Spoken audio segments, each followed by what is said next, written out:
My narcissistic mother hits on all of my boyfriends because she thinks I don't deserve to have a handsome man. My mother had always been the beauty of our family. At 38, she commanded attention everywhere. Perfect smile, confident stride. I used to feel proud having such a stunning mother. Everything changed when I turned 15. The awkward phase was behind me. Braces gone, curves replacing sharp angles. Boys at school started looking at me differently. That's when my mother's behavior shifted completely. It began with cutting remarks. "You still have such a childish face. You don't carry yourself like a woman yet." Any outfit that showed my figure would mysteriously develop problems. Jeans made my hips look too wide. Dresses made me look like I was asking for trouble. Meanwhile, she started wearing outfits that belonged on someone decades younger. Plunging necklines, tight skirts, sky-high heels. When we'd walk into restaurants, I could feel people's confusion. The cruelest part was the intercepted phone calls. Boys called our house phone, but I'd come home asking if anyone called, and she'd shake her head with fake sympathy. "No calls today, sweetheart." I discovered the truth senior year when a friend's brother said, "That guy from chemistry has been trying to reach you for weeks, but your mom keeps telling him you're sick or not interested. He wanted to ask you to prom." When I confronted her, "I was protecting you. Those boys only want one thing." Derek, my first serious boyfriend, was seduced during family dinner when she emerged in a black dress with a dangerous neckline, dominating every conversation. Within weeks, I found them kissing behind our house. Marcus was different, a 30-year-old financial advisor. Mature, successful,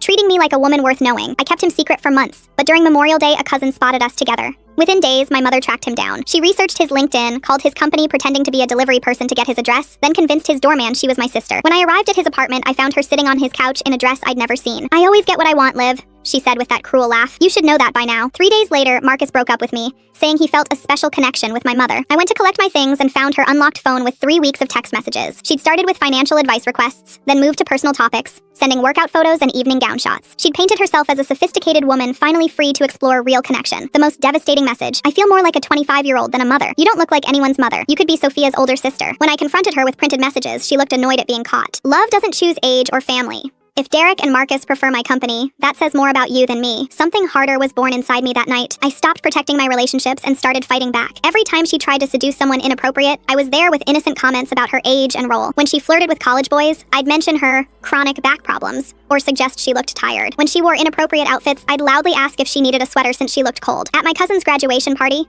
when she competed with 18-year-olds in a tight white dress, I said loudly, "Mom, Mrs. Peterson was asking about your chronic pain issues." The boys lost interest immediately. The final confrontation came after Marcus. I found her trying on another inappropriate outfit, humming with satisfaction. When she saw me, I was hoping we could talk about Marcus. "Let's talk about how you've spent my entire life sabotaging every relationship because you can't stand me being happy." For the first time, I saw fear in her eyes. Then her mask slipped. "Fine. Yes, I took Marcus and Derek and I intercepted those phone calls. I'd do it all again. I refuse to disappear just because my daughter thinks it's her turn to be the star. You're my mother. You're supposed to want me to be happy. You're supposed to know your place." That night, I packed my bags and left forever. I worked multiple jobs through college, went to therapy, and became a clinical psychologist specializing in family trauma. 10 years later, I'm married with a 3-year-old daughter.